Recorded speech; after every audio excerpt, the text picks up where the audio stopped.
if we're talking about charities, one charity that I've read a lot about and seen a lot about in the past few years, and my wife brought this to my attention in the first place, is Stonewall. And Stonewall was a fantastic charity, there's no doubt about it. When it started, it did a hell of a lot for gay people, lesbian and gay men. And I think that problem, although I don't mean the problem, but the discrimination against and all those issues, I think a lot of that was resolved in the 80s and 90s by Stonewall, but then they started to run out of rationale, didn't they, around that time? And we can pinpoint that date. Oh, can we? We can pinpoint that date was when gay marriage was legalised in this country. Yeah. 2014. All right, you know this So stuff, yeah. all of a sudden in 2014, in Manchester we had the Lesbian Gay Foundation. In 2014 they called themselves the Lesbian Gay Trans Foundation. Stonewall did exactly the same. All the fights were over. Yeah. I'm actually against gay marriage. I think that was a step too far. Yeah, yeah. But once they got that... Sorry, I'm not agreeing with you against gay marriage, Yeah. by the way. But and for the clarity of our gentle listener, you and I don't agree on everything. No, of course we don't. And it'd be a boring world if we did. Yes, it would. But one of the great things about you, Nick, is when we disagree, you're happy to have the discussion and the debate around that. And I think that's fantastic. Well, I'm hoping to learn something new. Yeah, but part of the problem now is, before we carry on with the Stonewall thing, is people don't want the debate anymore, do they? No. If you actually say something that they don't agree with, it's kind of, well, you're not fitting in my bucket, which is this. Therefore, I'm not going to talk to you. I'm going to call you a fascist. Yeah. A And if racist. you're not on my side, Yeah. and I'm a good person, that must mean you're on the wrong side, who are the evil people. Correct. Yes. So therefore, you're not just wrong now, you're a wrong Nazi. Yes. Correct. And that's how we divide people. Well, again, going back to Bill Ackman, what a lot of people have saying now, a lot of these observers on what's happening, you're either the oppressor or the oppressed, basically. So if I don't agree with you on gay marriage or whatever, if you don't agree with gay marriage and I do because you're an oppressor now. Yeah. You're a brute. Yeah, and I'm not going to talk to you. I'm going to cancel you. I'm going to tell all my friends whatever. There's not a debate about it. So when actually you would say, if we were in the pub talking about this, and you said I don't agree with gay marriage, I'd say, well, I do. Why don't you agree? And then we'd have a healthy debate about it, as we did the first time we met. We covered a lot of topics and had a lot of interesting discussions. But I'm interested in knowing why there are various topics, aren't there? There's gay marriage, there's abortion, there's trans, all those things. For me, those are areas for debate and discussion, not for being condemned if you don't agree with them all, because there's a little tick box, isn't there? You've got to agree with everything about trans, you've got to agree with everything about gays and gay marriage, you've got to agree with everything about race and oppression, you've got to agree about everything about, white supremacy and all that sort of stuff. And if you don't, you're cancelled. You're a Nazi. You're a Nazi now. You're a Nazi now. Anyway, so going back to Stonewall. So Stonewall realised that there was no more fights to have. We've got pure equality now. We've got even marriage now. Yes.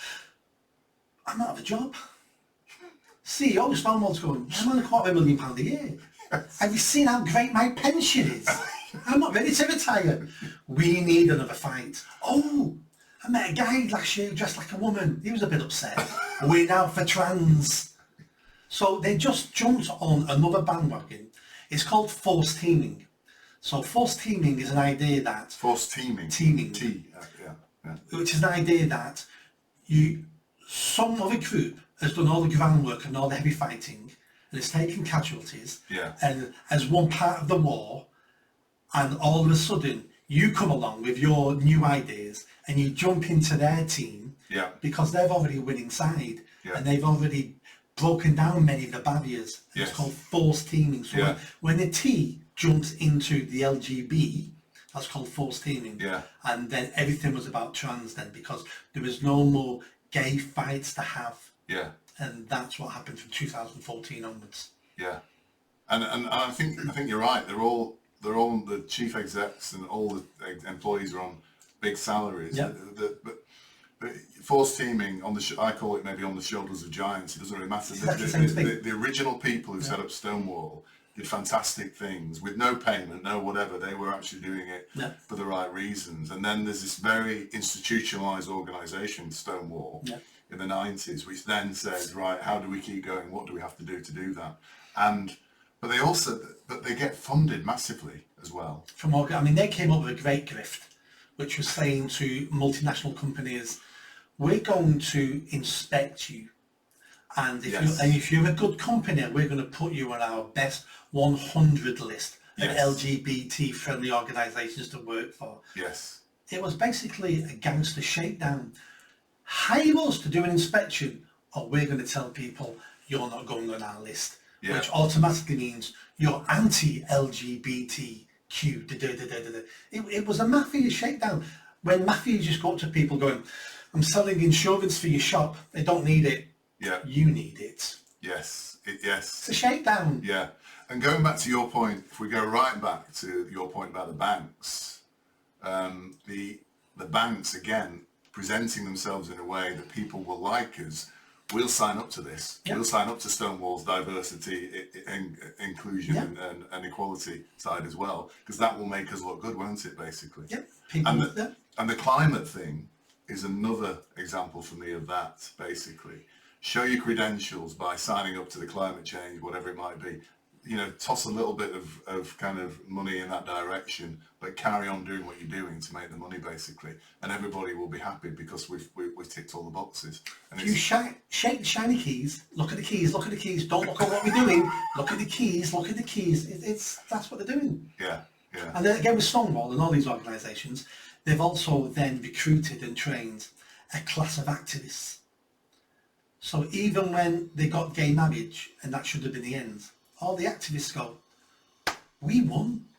What's the next fight? Because that's what I do. I'm an activist. Yeah. I've trained all my life. I've got a degree in activism now. Yes. I'm being paid to do this. Yeah. I want to fight. I want to be Gandhi. I want to be Mandela. Yeah. And we've trained this whole raft of people who only know how to protest and be activists and fight for something that someone tells them they should be fighting for. If you like that video, don't forget to subscribe to the channel, hit that notification bell and comment.